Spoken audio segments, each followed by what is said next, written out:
So welcome to another episode of Ask Hasani and Danielle. I'm Hasani. And I'm Danielle. And we've got a great question today. It's so interesting because we always get questions on sex. What is it about married couples and sex?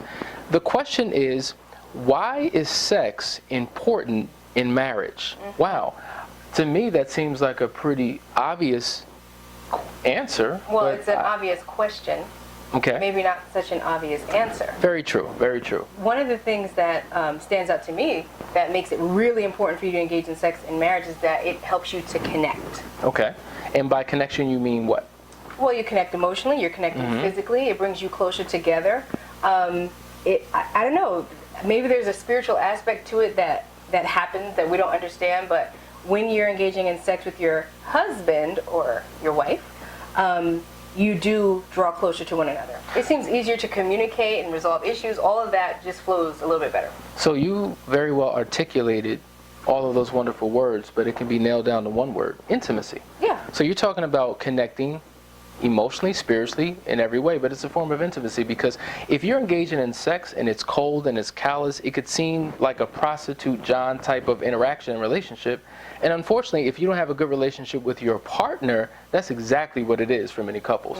And the touch that once attracted you now becomes almost like repellent. You're turned off by it. Yeah. And so it's important that you at least like each other as you engage in this experience. I don't know if that happens for men as much as it happens for women. It's definitely true with women that if there's no intimacy involved in your sexuality, that women shut down, build up walls, feel raped, feel violated, even within the confines of a marriage. However, I've spoken to a lot of men. See, when men get alone in their own social space, they're open, and they're able to have discussions that they typically wouldn't have around women.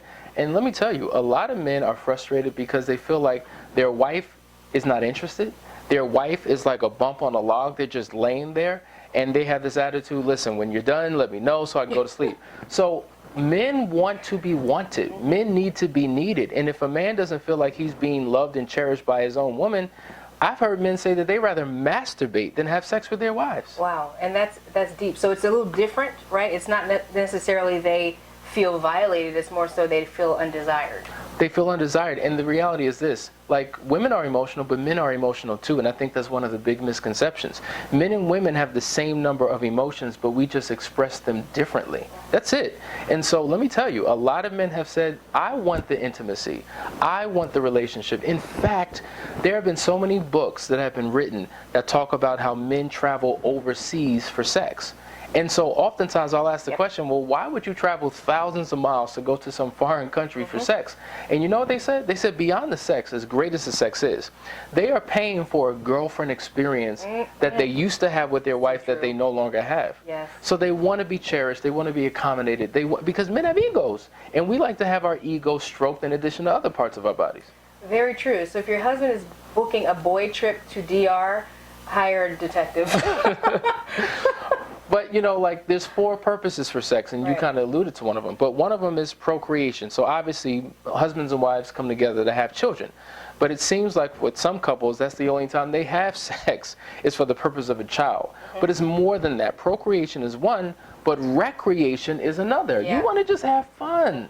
You want to be acrobatic. You want to bring in new things. You want to try new toys. You want to just do things that are exciting. True. I think whoever asked this question is probably in lack, right? They're not having as much sex as they want to. And I think maybe it's a good point to add that, you can create an environment where your spouse is more interested in sex too, by bringing dates into it, creating your romance earlier in the day. I mean, sex is a physical act, but it starts in the morning. It doesn't start in the bedroom. So you've got to begin to find ways to bring romance back into your relationship so that your spouse is more interested. I totally agree with that.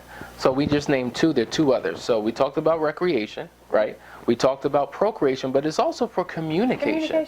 Communication, because check this out. Most people think, well, I'm an effective communicator. I know how to articulate my words and get my point across.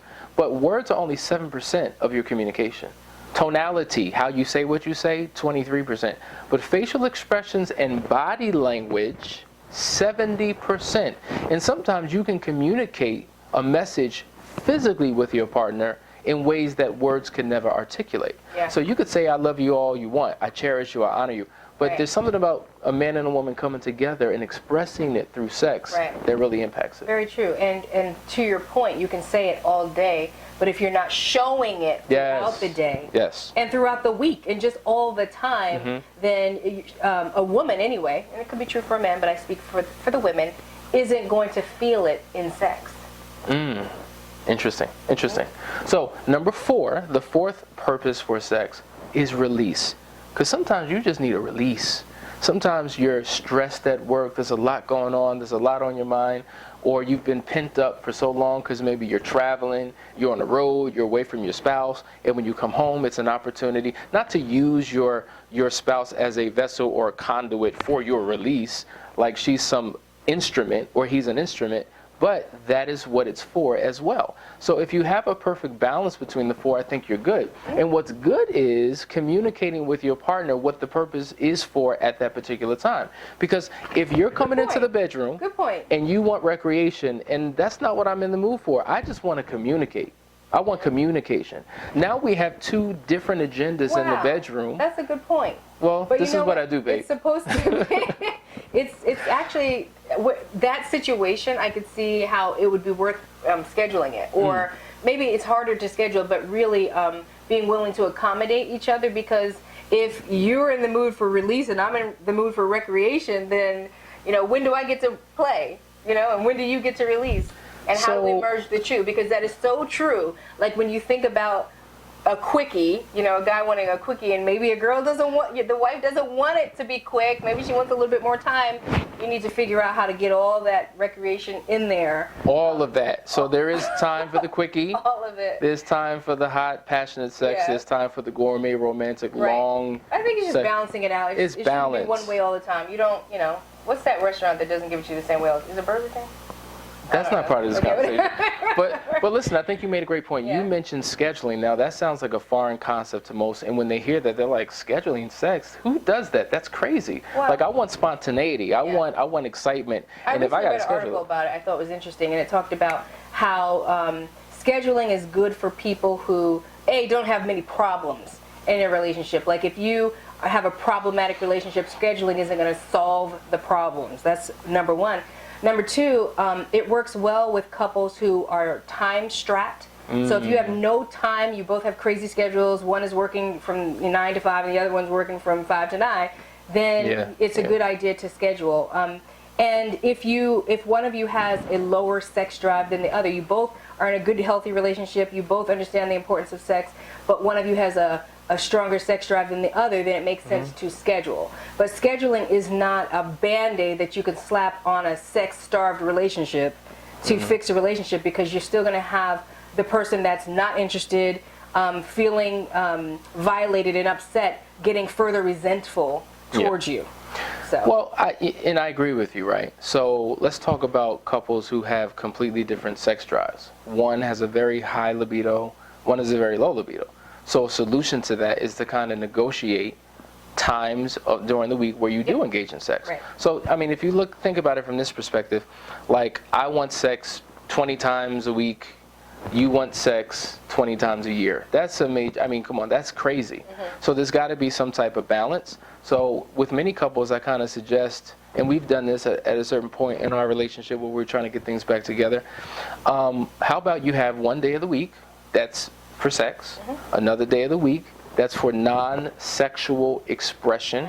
So the person who has an aversion to it, it's not about penetration, it's not about what you want to get from me, but it's about us connecting through non-sexual, I mean, well, it's sexual touch, but it doesn't lead to sex. You see? Or it cannot be sexual touch. It's up to the couple. Right. It's a intimate touch day, more so to speak, because you could be a couple that doesn't touch at all, meaning you could be sitting on a couch and you never ever touch. Ever. So to be a couple at that stage where you never touch, and now we're going to put a day on the calendar where you're going to have intimate touch, could be way too much for you. It just depends, So you have to work out what works for you and work towards the goal. Ultimately, the goal is between the sheets, but we don't expect you to end up there at the beginning. So for situations like that, and we'll wrap this up, it's really, as you said before, you said sex or romance begins at the beginning of the day. I think there's certain partners in a relationship who want their spouse to be the best lover inside the bedroom, and then the other partner wants their spouse to be the best lover outside the bedroom. So that speaks to the physical, sexual aspect of it, but then also the romantic, emotional connection aspect. And when you have both sex and affection, you've reached the sweet spot. So I hope that answers the question as to why sex in marriage is so important.